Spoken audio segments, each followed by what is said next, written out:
G'day Daiwa and tournament fans. We are with our Daiwa BREAM Australian Open champion Michael Colotouros, and he has given us a nail-biting final day at the Open.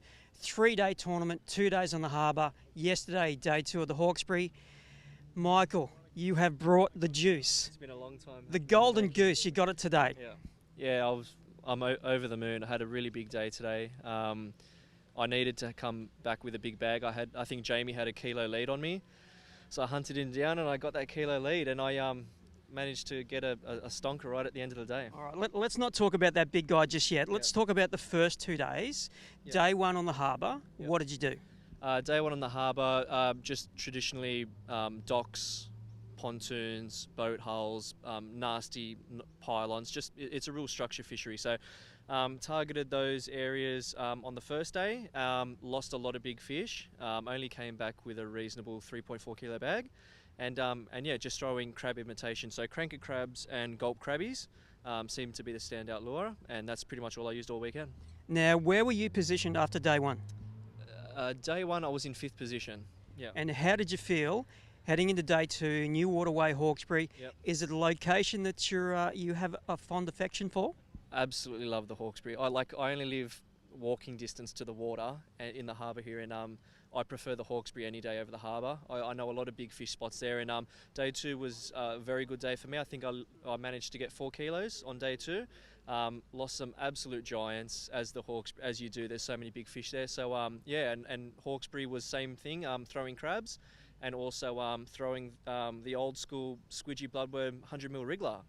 So I had to pull the all the old gun lures out. So yeah. Now, we chatted to you before the takeoff on the 3rd day, and we were talking about the type of fish that this waterway has to offer. Yep. But the reality is, day 3 things get harder. You probably didn't think you were going to get that big bite and that big bag that you needed to run down Jamie. Yeah. So usually on day 3 on the opens, when I fish them, I don't do so well.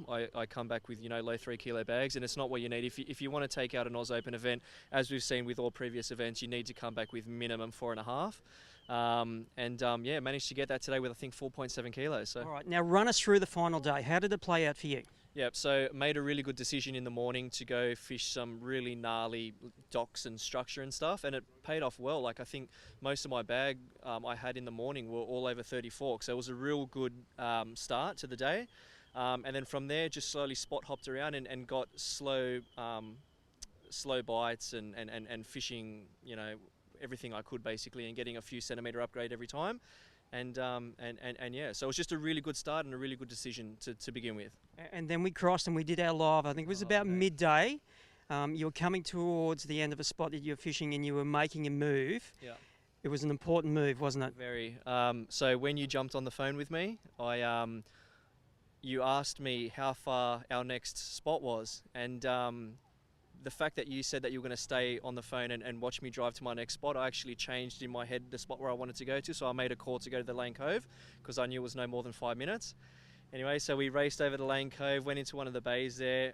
It was the second cast on a separate boat hull, and hooked an absolute giant. Absolute giant. And it was a pretty monumental moment in ABT and especially live history. Yep. Run us through that battle with that big fish, because it was all over the place. Well, when I initially hooked it, it was on the tail end of a boat, and he ran so hard he probably got me well beyond the anchor rod of that boat. Just stuck my rod onto the water, just slowly wound out, and in the meantime the boat was drifting, and we actually drifted close to 20 metres to another boat, and he was screaming line and battling, running from front to back and dodging my angler that I had with me today, and yeah, ended up getting him in the net and almost brushing up against another boat, and the footage is fantastic. Like, I'm so excited to watch it over again. So it was great footage, and for me sitting in the commentary, watching it unfold, I had goosebumps. You would have been shaking pretty hard. Like and the reality is, it was nothing that I needed to say, because the story was being told by you and that fish that was there. It took a little while for the scoreboard to refresh. We had a feeling that the fish was big enough, but it wasn't until that weight went in, so we had a bit of a nervous wait. Yeah, we did. When I came back to you and told you what you had and that you moved to the leads, what ran through your mind? Well, I think you told me at 12:30 that I took the lead by 157 grams, and I was shaking enough with a 42 fork length fish, but then afterwards I I couldn't concentrate. I was shaking. I was weak in the knees, and I was chasing another fish because I know 157 grams isn't much to overtake. So I went to a couple more bays, saw a few more big fish. Couldn't get them to bite, and my heart was in my mouth. My heart was beating out of my chest. It was crazy. I think the line I used was that fish is a $5,000 fish. Yeah. Now the question is, what is the outfit? What was the lure that you used to catch him and all his mates? Yeah. So like I said, all weekend we got fish on crabs, and so what I got him on this weekend, most of the weekend was on cranker crabs, and then on the boat hulls I like to use the gulp crawl. So it's just a soft plastic crab imitation lure with a really lightly weighted jig head, and it was on Miller Rod's Brim Buster rod, and yeah, with a Daiwa Luvius reel. So yeah, it was a really good setup. Line was a bit scuffed up. Like I said, he ran me right onto the boat, and that was primarily what I was using all weekend whilst I was structure fishing. So yeah. So we finished doing our live coverage at 1 o'clock. You guys, of course, had another hour to fish. The app for the scoring for the tournament meant that you could stay in touch with the scoreboard, but it wasn't loading terribly well. How often were you trying to get an update on that scoreboard? Well, I think the guy that was with me today was more excited than what I was, because he was trying to upload it every 30 seconds, but it stopped working from about 10 o'clock. But yeah, he actually did a quick calculation for me, and he said that actually when we found out that Jamie got another upgrade, that we were still about 90 grams in front, and there was only like 20 minutes to go. So yeah, look, when it's your time, it's your time. So I had a lot of good fish stick on today, and it paid off. So. Well, mate, you are a pleasure to have in front of the camera and in the microphone. Is there anybody you'd like to thank?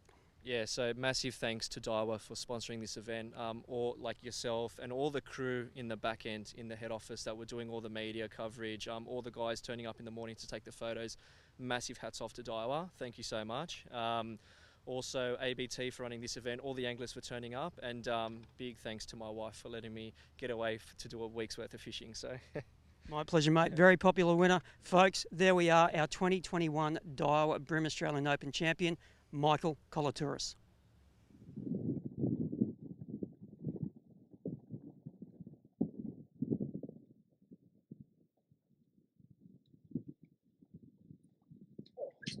Oh my God, it's a big one.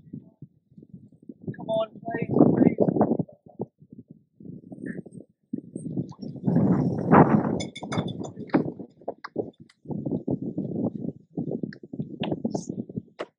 Oh my God, it's a giant.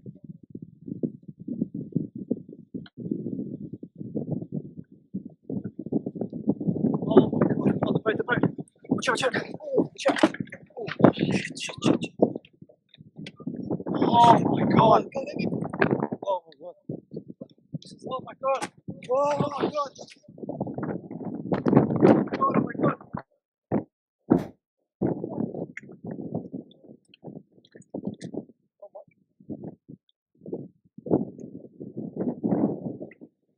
Oh my God.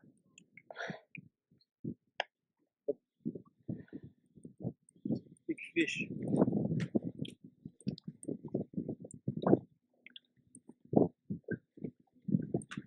Yes! Oh. Look at the size of this thing. Boom. Just Oh. like that. That was close. Just like that. Oh my God. Simon, mate, I love you. Every time you jump in the camera, catch a big fish. My pleasure, mate. Look at the girth on that. I don't think the rule is long enough. I don't think the rule is long enough. Let's put him on here. We'll get that ruler. I'm gonna have to put him on the brag, mate. This one, he's over the ruler. Oh, too. How are we gonna do this? Simon, would be able to check in with you soon, just so I can use a second pair of hands. Yeah, mate. You take care of what you've got. You've got your hands full, and we'll get back to you in a minute.